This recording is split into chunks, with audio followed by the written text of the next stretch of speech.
gabi mga binibinit nyo. Nais kong ipakilala sa inyo ang aking kaibigan. Ito nga pala si Jose Mercado, anak ni Francisco Mercado mula Calamba. Maaari niya rin siyang tawaging Pepe.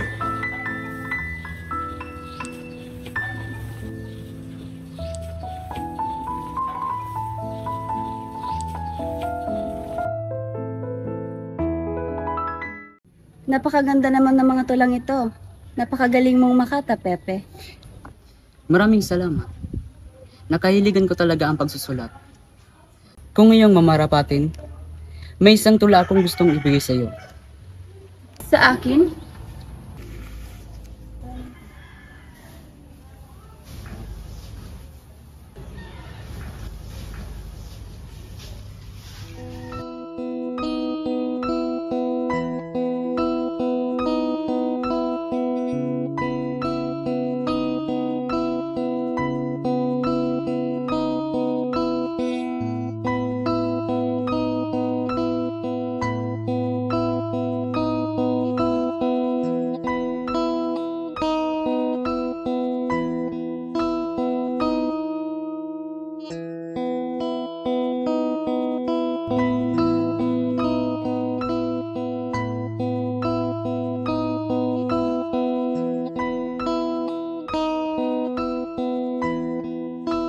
Anong ibig sabihin ng tulang ito?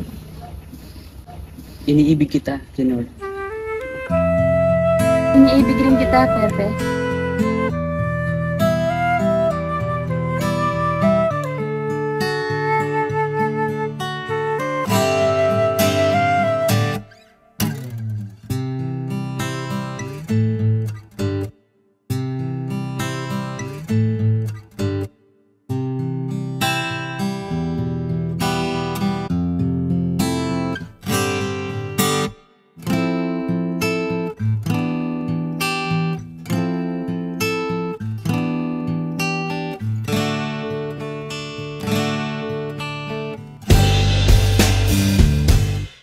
Kailangan ko pumunta ng Europa para ipagpatuloy ang pag-aaral ko bilang isang ophthalmologista.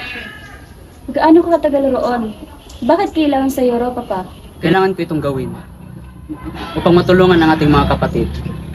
Marami ako rin matututunan na may dadala ko pabalik rito sa ating bayan. Ngunit, napakalayo ng Europa. Lilisanin mo ang bansa? Paano kung hindi ka na bumalik? Lenore, pinapangako ko sa iyo, babalikan kita. Babalik ako para sa Pilipinas at para sa iyo. Mangako ka na magpapadala ka ng sulat sa akin at mangako ka na babalik ka pagkatapos ng iyong pag-aaral. Babalik ako rito upang masilayang muli ang magandang mumukha.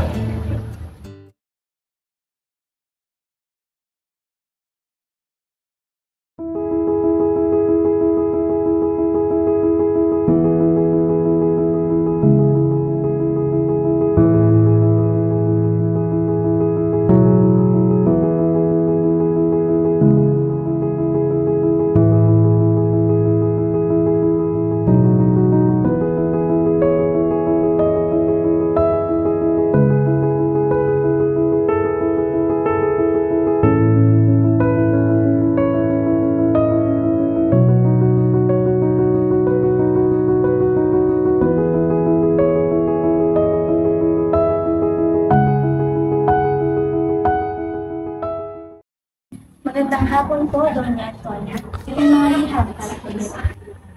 Saan galing ang mga liham na ilan? Galing sa Europa ho ang mga ito. Sige, ipasok ko yan sa akin sila. Masusunod po, Doña Antonia.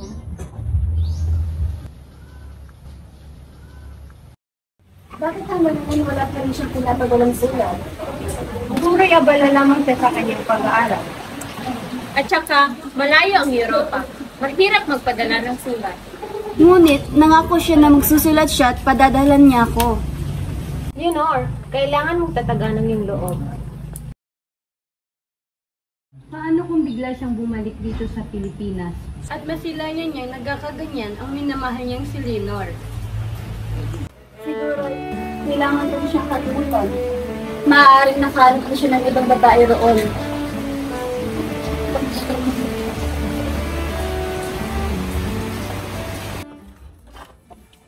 Inay?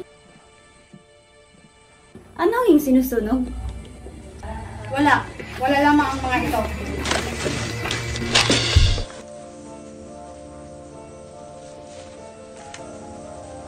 Ngunit Inay, ang mga Akin liyam na na yan. ito.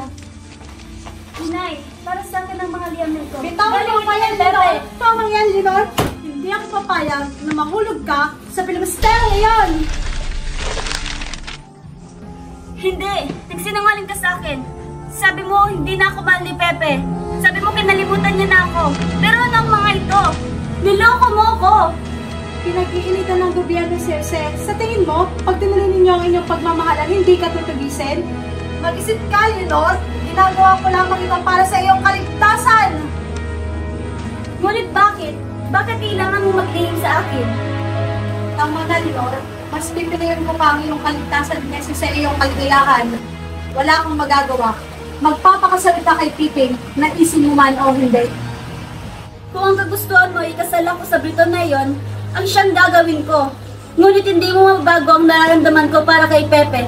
Minamahal ko siya.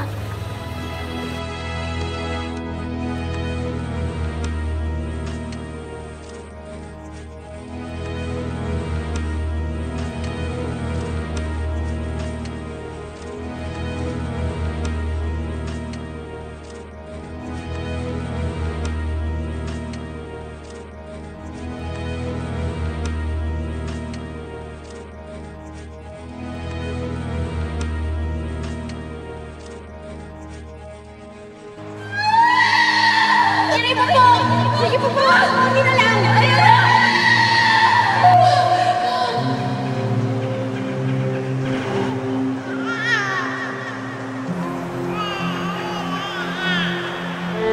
Goodbye, Lenore. Goodbye. My lord, my love, my life. Who will tell you when I die that my soul hides in your eyes? Who will tell you that in my breast beats a heart that beats for you? Who will tell you that my entire soul belongs to you, adores you, loves you? Goodbye, Lenore. Goodbye. My lord, my love, my life.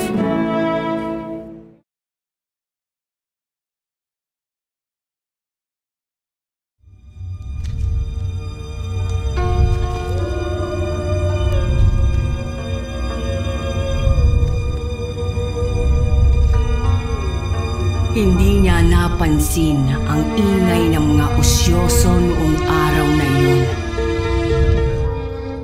Ang napansin niya ay ang ganda ng araw at ng langit.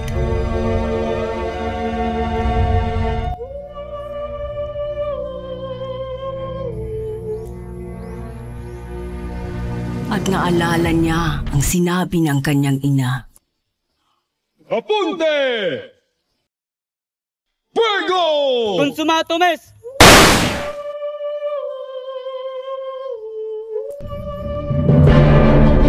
Handa ka bang ipaglaban ang tunay mong pag-ibig?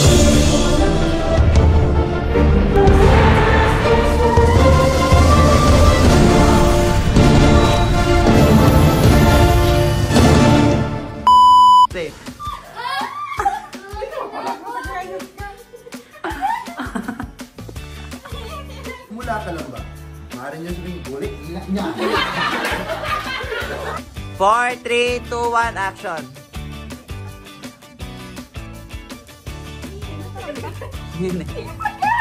Ang maganda mo mukha. Taka! Fixing Papiti-piti lang. Oh, my pretty, pretty girl, I love you like that. Never ever nothing. 4, 3, 2, 1, rolling action! Hindi ako papayag. Hindi ako papayag. 4, 3, 2, 1, action! Siguro. Isa ito!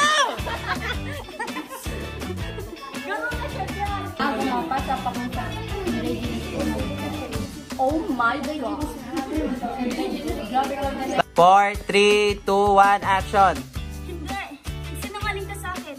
Sabi mo hindi ako mahal ni Pepe. Sabi mo Nahulog ako. 4, 3, 2, 1, action! Sinungaling ka sa akin. Sabi mo, hindi na ako Niloko mo ako! Sabi mo. Mali. 4, 3, 2, 1, action! Pinag-iinit ka ng gobyerno si Jose. Sa tingin mo? Sa tingin mo? 3, 2, 1, action!